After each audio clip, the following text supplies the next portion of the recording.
Hi, I'm Jason. I'm Greg, and you're watching Two Old Guys with Crossbows.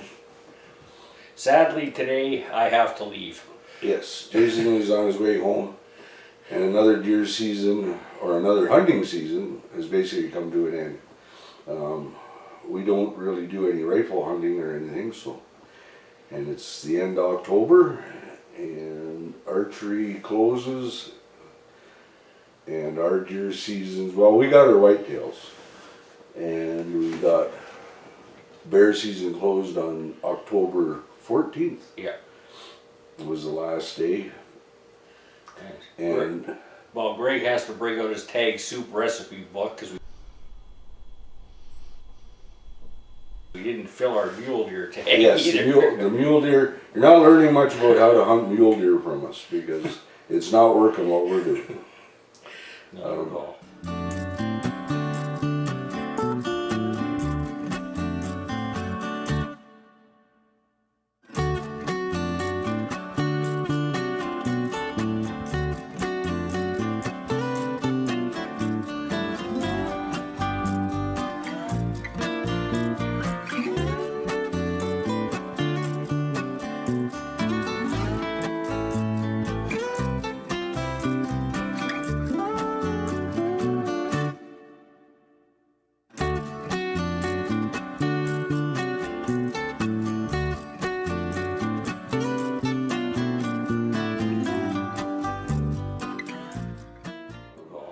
I even said to Jason, I said, it's almost like if you're going to hunt mule deer, it's almost a younger man's game because basically it's go out, spot, and stalk, like try to stock up on them. But at our age, at retirement age, to glass a mule deer that's 1,000 yards away and then try to crawl through the field to get close to it. The glassing Not what part, we consider fun. the glassing part's easy. It's, I mean, like we've got how much footage of mule deers out in the middle of a field. Yeah. It's the stalking part that's a pain.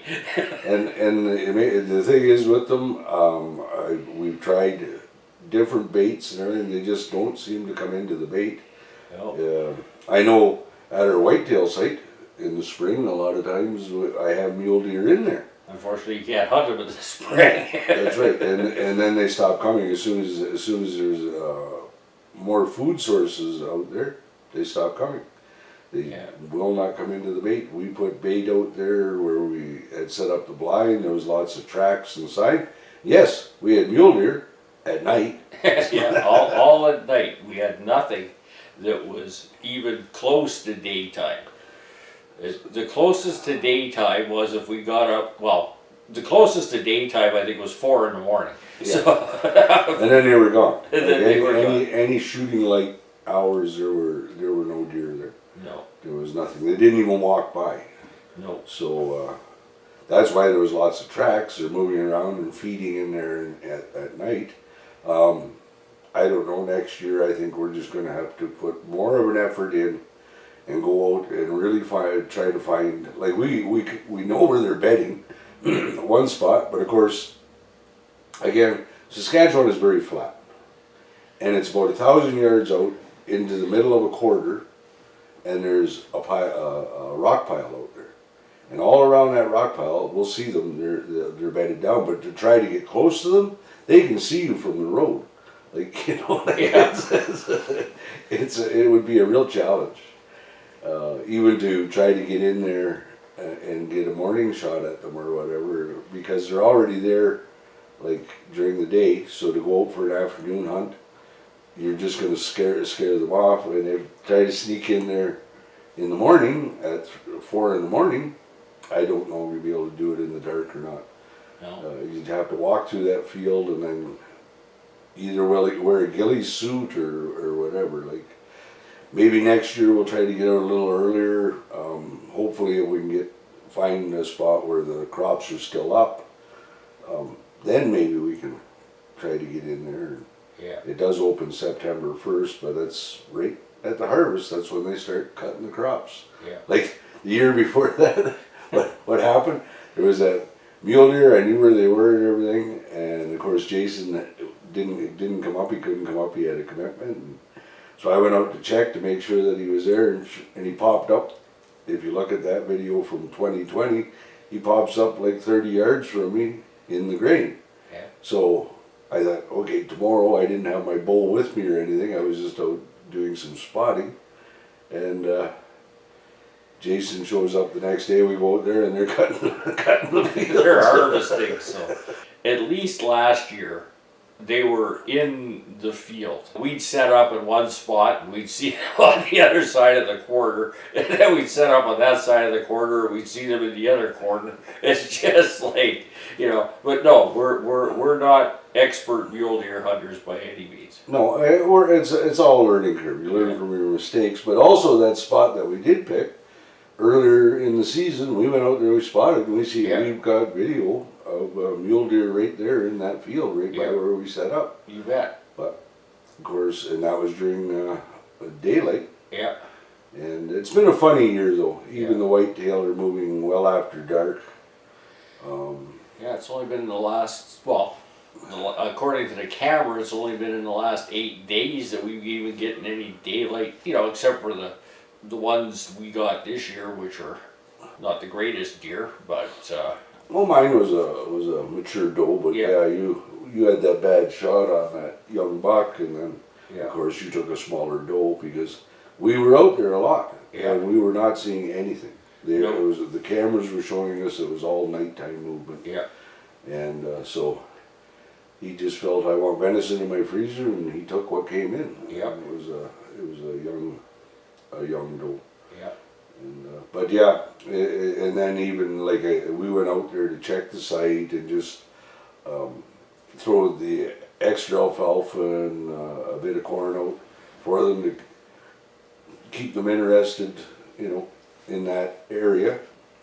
That's one thing I like to point out about maintaining your site too with the whitetail. I neglected it this year.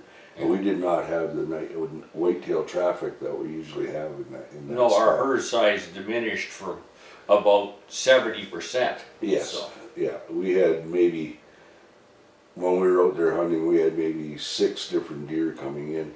And usually when we go out there, we have up to 19, 20, over 20 different deer milling around. And now, it's been a while again, and they know that there's some food there and that, and of course the cameras, I took them down for the year, but I looked at the chips, and yeah, there's a lot more deer showing up, but still a lot of it was night movement, and it's only been, like about the past week or so that they've started showing up in the daylight. Yep. So it's been a funny year that way. We've never had this much trouble with whitetail. No. But I was focused on the bear, and that was a bunch of work setting up 2 brand new bear sites. Yeah. And it gets expensive too. Bait and it does. And fuel running out. Like it is fairly close to where I live. Yeah. But still, like we're driving 20 kilometers. 20 kilometers in and out, and when your fuel's at $1.50 a liter, like it gets expensive. Yeah, it gets very expensive.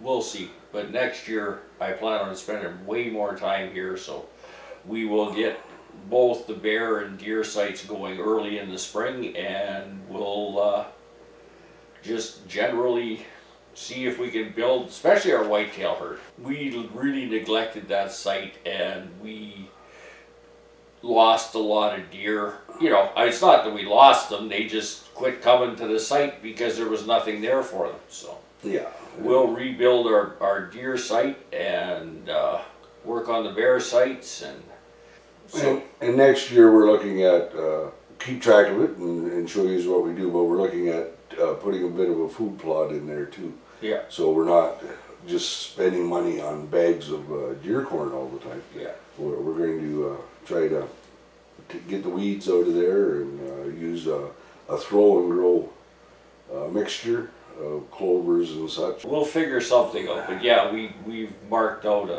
a good 1/4 acre of for a food plot, and 1/4 to a half, and we just got to get those deer coming back into that area.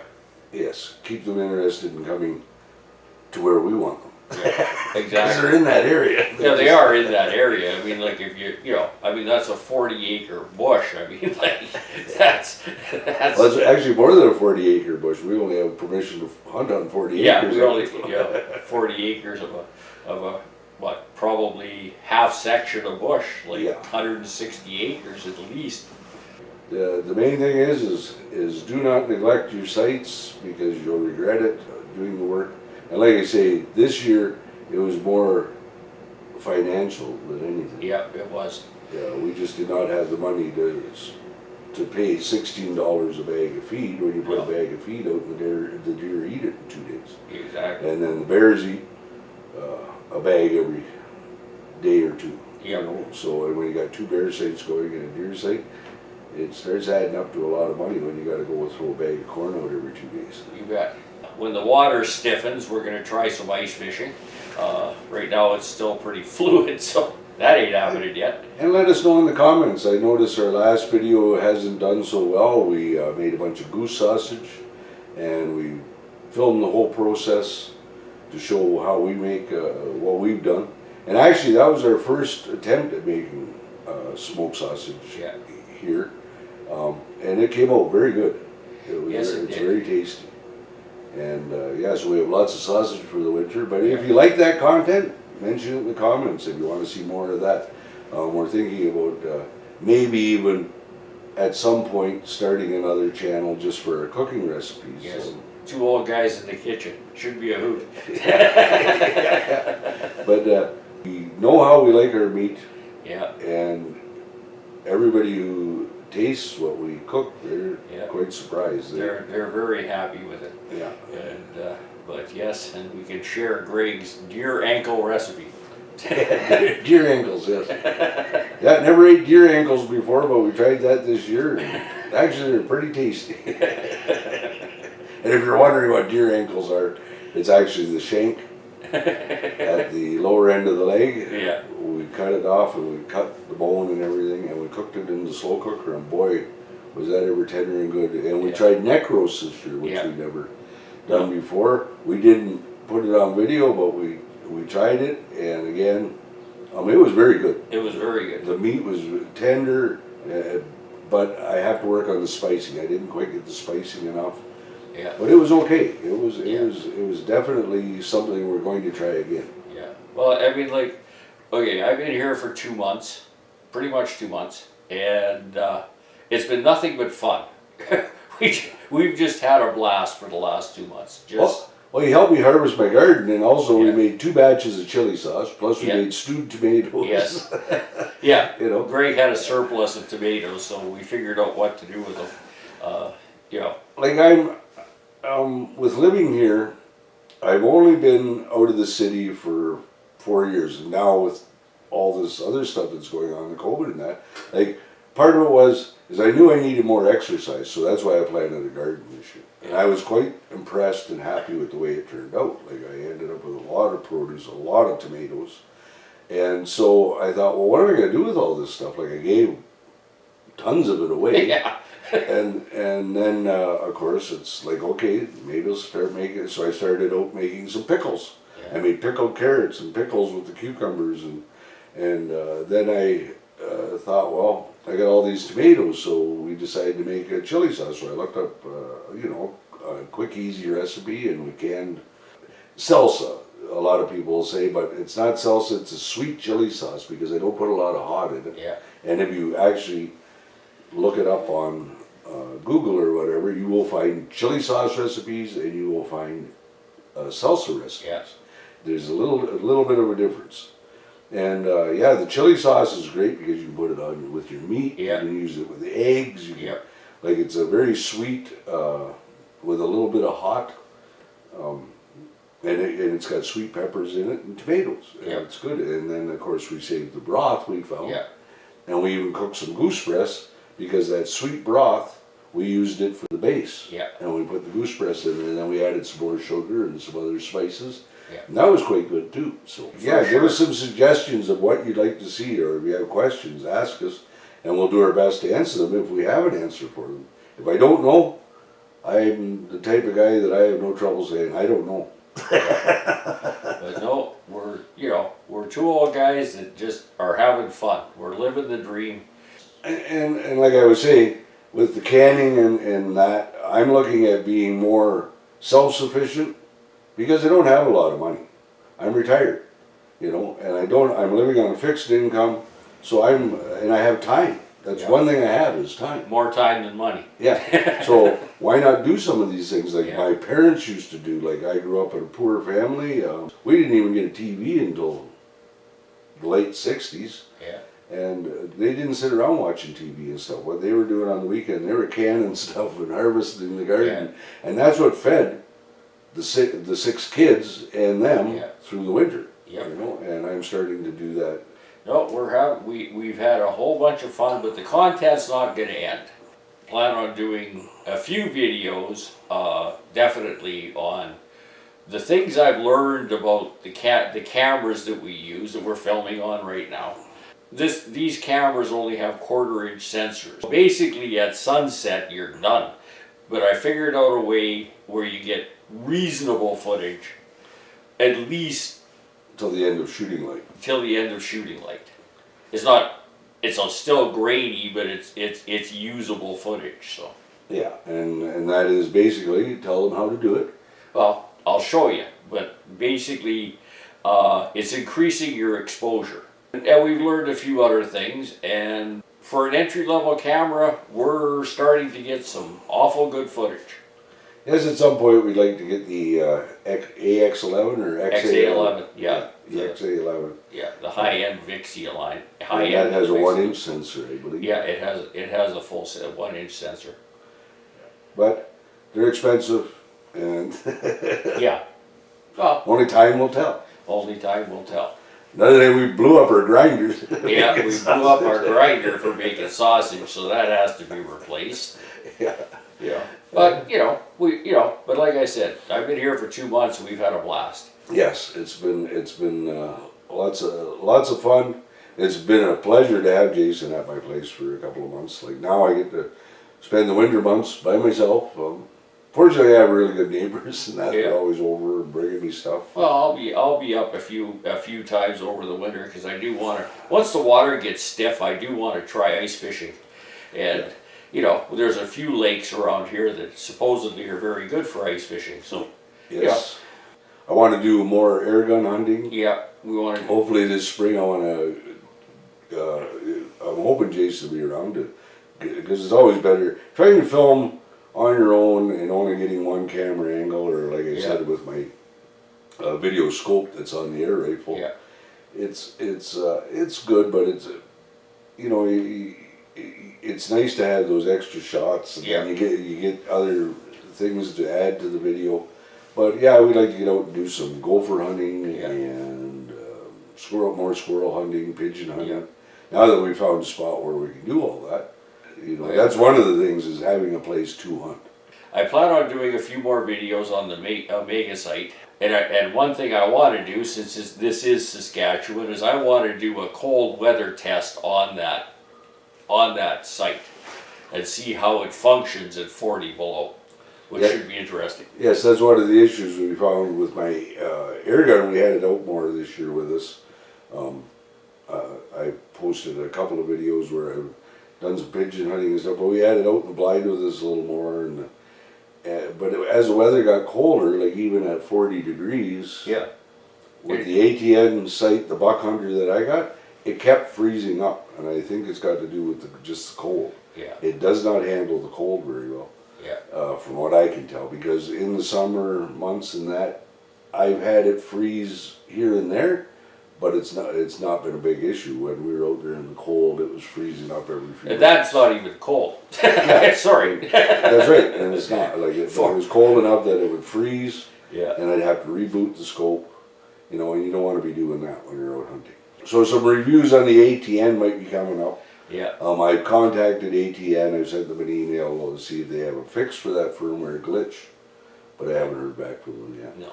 So yeah, there's more videos on the Omega site, more videos on the Canon Vixia HFR 800 and 802s, and other things. So, And then when the water gets stiff, we're gonna try our hand at ice fishing. And like I said, please show your support. If you have not subscribed already, please hit the subscribe button. Do so. Hit the bell so you get all the notifications of all our videos. And Give us a like and comment. Comments And and share. likes really help, and shares really help. that's right. It will help our channel grow. We're growing slowly, and we thank you all for Definitely. what's We happening. really appreciate all of you who watch our videos. Till next time, bye for now. Goodbye.